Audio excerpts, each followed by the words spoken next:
আমরা মনে করি যে নির্বাচন কমিশন এই মুহূর্তে পুনর্গঠন হওয়া প্রয়োজন। অপরাধ ট্রাইব্যুনালের প্রতি আমরা ধন্যবাদ জ্ঞাপন করি যে ন্যায় বিচারের একটি ধাপ আমরা আগাচ্ছি, কিন্তু এর পাশাপাশি ইন্টারন্যাশনাল ক্রাইম ট্রাইব্যুনালের পাশাপাশি সারা দেশে যে মামলাগুলো হয়েছে জুলাই শহীদ পরিবারদের পক্ষ থেকে, আহতদের পক্ষ থেকে, সেই মামলাগুলোর বিষয়ে সরকারের কি পদক্ষেপ।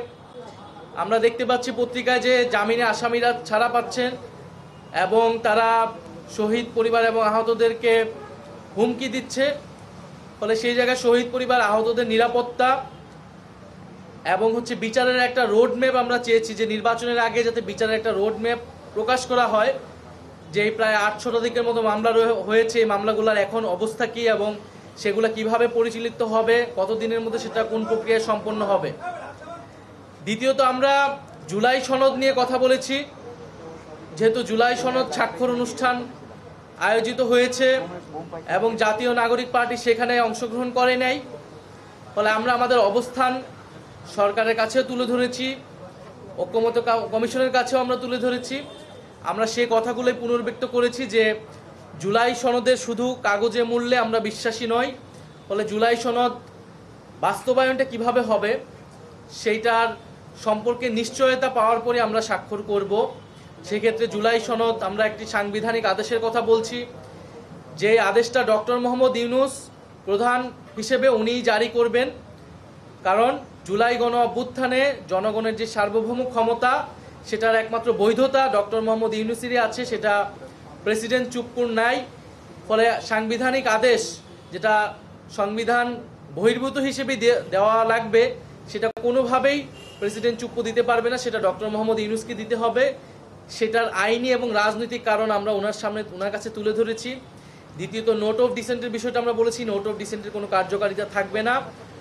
সবাই এই বিষয়গুলোতে ঐক্যমত হয়েছে। জুলাই সনদ যেই বিষয়গুলোর উপর রচিত হয়েছে সেটাই পুরোটা গণভোটে যাবে এবং গণভোটের মাধ্যমে অনুমোদিত হলে পরবর্তী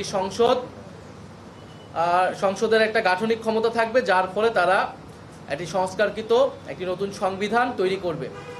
এই পুরো প্রক্রিয়ার সাথে যদি সরকার, ঐক্যমত কমিশন সুপারিশ দিবে, সরকার সেই অনুযায়ী কী সিদ্ধান্ত নেয় সেটার উপর নির্ভর করে আমরা জুলাই সনদে স্বাক্ষরের বিষয়টি বিবেচনা করব।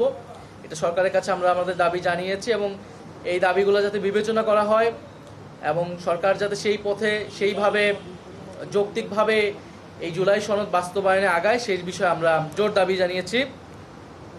দ্বিতীয়ত আমরা নির্বাচন কমিশন নিয়ে উদ্বেগ জানিয়েছি। নির্বাচন কমিশনের গঠন প্রক্রিয়া, নির্বাচন কমিশনের বর্তমান আচরণ আমাদের কাছে মনে হচ্ছে যে এটা নিরপেক্ষ হচ্ছে না, এটা স্বচ্ছ হচ্ছে না এবং নির্বাচন কমিশন সাংবিধানিক প্রতিষ্ঠান হিসেবে যেভাবে কার্যক্রম করার কথা ছিল সেটা করছে না। কিছু কিছু দলের প্রতি পক্ষপাতিত্ব দেখা যাচ্ছে এবং কোনো দলের প্রতি বিমাতা সুলভ আচরণ তারা করছে। পুরো বিষয়টা নির্বাচন কমিশন নিয়ে আমরা বলেছি। বিগত সময়গুলোতে নির্বাচন কমিশন যেই পদক্ষেপগুলো নিয়েছে সেখানে কিভাবে তাদের পক্ষপাতিত্ব ফুটে উঠেছে সেই বিষয়ে আমরা বলেছি। একটি সুষ্ঠু নির্বাচনের জন্য একটি নিরপেক্ষ নির্বাচন কমিশন প্রয়োজন। সুষ্ঠু নির্বাচন যদি না হয় এর দায় সরকারের উপরও আসবে। ফলে আমরা সরকারকে সেই বিষয়টি অবহিত করেছি। আমরা মনে করি যে নির্বাচন কমিশন এই মুহূর্তে পুনর্গঠন হওয়া প্রয়োজন। তৃতীয়ত আমরা জনপ্রশাসন এবং উপদেষ্টা পরিষদ বিষয়ে কিছু বক্তব্য দিয়েছি, যে জনপ্রশাসনে যেভাবে বদলি পদায়নগুলো হচ্ছে সেটা আসলে কিসের ভিত্তিতে হচ্ছে, সেক্ষেত্রে নিরপেক্ষ এবং যোগ্যতার ভিত্তিতে পদায়ন হচ্ছে কিনা। কারণ আমরা বিভিন্ন জায়গায় দেখতে পাচ্ছি, শুনতে পাচ্ছি যে প্রশাসনে বিভিন্ন ভাগবাটোয়ারা হচ্ছে।